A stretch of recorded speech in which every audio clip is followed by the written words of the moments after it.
کہ حساس 2019 موضوعات کو چھیڑا گیا جی۔ کہ یونیفارم سول کوڈ لا دیں گے ہم، فلاں کریں گے، پھر یہاں پر حملہ ہوگا پلوامہ کا، تو آپ 2019 کا الیکشن جیت گئے۔ اب اس کے بعد اب آپ کے پاس رہا کیا باقی؟ تو اب آپ یہ چاہ رہے ہیں کہ صاحب ایک خاص طبقے کو یہ کہہ کر یعنی ٹارگٹ کیا جائے کہ یہ ہندوستان کے شہری نہیں ہے، یہ داخل ہو گئے ہیں۔ تو پلٹ کر یہ سوال کیا جا سکتا ہے اور کیا جا رہا ہے کہ آپ کی حکومت کیا کر رہی تھی؟ آپ کے پورے یعنی وہاں جو اتنے یعنی بہت زیادہ ٹائٹ سیکیورٹی ہوتی ہے، تو کیسا وہ آدمی ادھر داخل ہو سکا؟ یہ سب سے بڑا سوال ہے، اور افسوس کی بات ہے کہ وزیر اعظم خود یہ جملوں کو استعمال کر رہے ہیں۔ اور ڈاکٹر صاحب کیا اس میں ہمارے یعنی افواج کی توہین بھی نظر نہیں آتی کہیں سے؟ مطلب ہماری افواج تو ہم کو پورا یقین ہے کہ وہ چوکس ہیں، وہ بھی سوچتے ہوں گے۔ بہرحال اس کا جواب جو ہے دینا ہوگا، اور شاید جو ہے اس حوالے سے بات واضح ہونی چاہیے کہ کیا ہمارے ڈائریکٹلی یا انڈائریکٹلی اگر یہ غلط ہے تو پھر ہماری افواج پر جو ہے ایک الزام ہے کہ وہ اپنی پوری جانوں کی قربانیاں پیش کرتے ہوئے سرحدات پر تعینات ہے، اور اگر یہ گھس بیٹھیوں کی بات ہو رہی تو یعنی مراد یہ ہے کہ ان کی کچھ جو ہے خدمات میں کمی پیشی ہو رہی ہے جس کی وجہ سے یہ آ رہے ہیں۔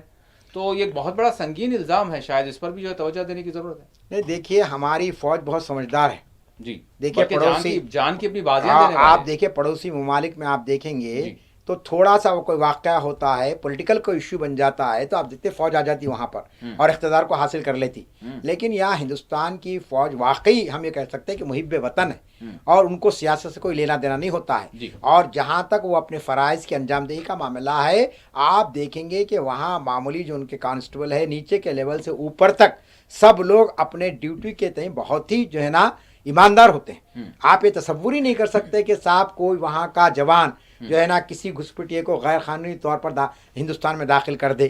اور جو ہے اعلیٰ عہدیدار اس پر خاموشی اختیار کرے، یہ ناممکن بات ہے۔ اور اگر ہے بھی تو ہمارا کہنا یہ ہے کہ چیف منسٹر آسام کے آپ تحقیق کیجیے، آپ بتائیے۔ دیکھیے اتنا پروپیگنڈا ہو رہا، لیکن نمبرز آج تک نہیں بتائے جا رہے کہ بھئی کتنے گھسپٹیے آئے ہیں، کتنے ہزاروں کی تعداد میں۔ اب تو صرف آسام نہیں ہے، اب تو سارے دیش کو مخاطب کر کے بتایا جا رہا ہے کہ ڈیموگرافی چینج کرنے کے لیے ایک سازش چل رہی ہے۔ دیکھیے یہ جو ڈیموگرافک چینج کی بات ہے کہی جا رہی ہے، جی یہ دیکھیں یہ بھی ایک پروپیگنڈا ہے۔ دیکھیے بی جے پی کے واسطے کیا ہے اس وقت میں جیسا کہ میں نے کہا کہ کچھ ایسے ایشوز چاہیے جس کی کوئی لاجک نہ ہو، جس کی کوئی منطق نہ ہو، اور عوام کو اس کو جیسو اس میں الجھا کر رکھ دیا جائے۔ اب آپ بتائیے کہ یہ جو ڈیموگرافی چینج ہو رہی ہے، یعنی ڈیموگرافی کا معنی آبادی کا توازن، آبادی کا توازن ختم ہو جائے گا۔ اگر آسام میں گھسپٹیے ایسی آتے رہیں گے اور پڑوسی ریاستوں میں اگر آتے رہیں گے تو آسام کیا آپ کا آبادی کا توازن ختم ہو جائے گا اور مسلمان یہاں پر اکثریت میں آ جائیں گے۔ اب یہ پروپیگنڈا کیا ہے؟ اب آپ آئیے آبادی کے تناسب سے دیکھیے، آزادی کے 78 سال گزر گئے ہیں، آپ جانتے ہیں کہ وہاں جو آبادی ہے مسلمانوں کو 27% ہے، اس سے بڑھ کے نہیں ہے۔ کشمیر کے بعد سب سے زیادہ جو مسلمان بستے ہیں وہ آسام میں ہیں، اور وہ ان کی جو حالت ہے وہ انتہائی غربت کا شکار ہے، اور ان کے پاس کوئی وسائل نہیں ہے، ان کی کوئی سیاسی نمائندگی بھی نہیں ہے جیسے ہونی چاہیے۔ اب ایک AUDF پارٹی جو بنی وہاں پہ ہمارے اجمل صاحب کی، انہوں نے کچھ کوشش کر لی، الگ بات ہے، لیکن آزادی کے طویل عرصے کے اندر آپ دیکھیں گے تو سوال یہاں پر یہ ہے کہ یہ اتنا مختصر جو گروہ 27% کی آبادی کیسے وہ 60% بن جائے گی؟ سوال یہاں پہ یہ ہے۔ اب کیا مسلمانوں کے پاس صرف ایک ہی کام رہے گا کہ شادی کرے اور بچے پیدا کریں، جبکہ وہ انتہائی وہاں پہ کئی مسائل کا شکار ہیں وہ لوگ، ان کو نوکری نہیں ملتی ہے، ان کو روزگار کے کوئی ذرائع نہیں ہے، اب تو ان کا چھت ان سے چھین لیا جا رہا ہے۔ ابھی گزشتہ ہفتے آپ نے دیکھا کہ آسام کے چیف منسٹر نے جنگلاتی زمین ہونے کا دعویٰ کر کے 10,000 مسلمانوں کو بے گھر کر دیا ہے۔ 3,000 شاید جو ہے نا ان کے اپنے مکانات اور دکانات، ان کے عملات کو ان پر بلڈوزر چلا دیا گیا، کہا کہ یہ سرکار کی زمین ہے۔ اب سوال یہاں پر یہ کہ یہ لوگ وہاں پر جنریشن سے رہ رہے ہیں، نسل در نسل وہاں پہ رہ رہے ہیں، اور ان کے پاس سارے سرٹیفکیٹ موجود ہے، لیکن حکومت کی طاقت کے سامنے تو کوئی شہری کچھ نہیں کر سکتا ہے۔ تو یہ جو پروپیگنڈا کیا جا رہا ہے کہ ڈیموگرافی کا چینج ہوگا، یہ فرقہ پرست طاقتیں ہندوستان میں ایسا گمراہ پروپیگنڈا کرتی رہی ہے کہ بھئی اگر مسلمانوں کے پاس 4 شادیوں کی اجازت ہے اور ہر مسلمان 4 شادی کرے گا تو اتنے بچے ہو جائیں گے اور اس کے بعد ان کی آبادی اتنی بڑھ جائے گی، تو یہ سب ایزمپشنس ہیں، یہ سب مفروضے ہیں، اور یہ مفروضوں کو جو ہے نا اس میں یعنی اس کو اس طریقے سے پیش کیا جاتا ہے کہ ایک عام شہری بعض مرتبہ جو سو وہ گمراہ ہو سکتا ہے اور سمجھ سکتا ہے کہ واقعی میں مسلمانوں کا یہ حال ہوگا۔ تو میں آپ سے کہنا چاہتا ہوں کہ مسلمانوں کی جو حکومت یہاں تھی، 800 سال مسلمان حکومت کیے ہیں یہاں پر، اس وقت مسلمانوں کی آبادی نہیں بڑھی۔ میں آپ کو دکن کے علاقے کی بات کروں گا، ابھی ہم سقوط حیدرآباد کا ایک تاریخ گزری ہماری 17 سپٹمبر کی، اس کی تفصیلات انشاءاللہ کسی اور موقع پر ہم رکھیں گے، لیکن میں آپ کو بتاتا ہوں کہ آصف جاہ جو دور یہاں پر رہا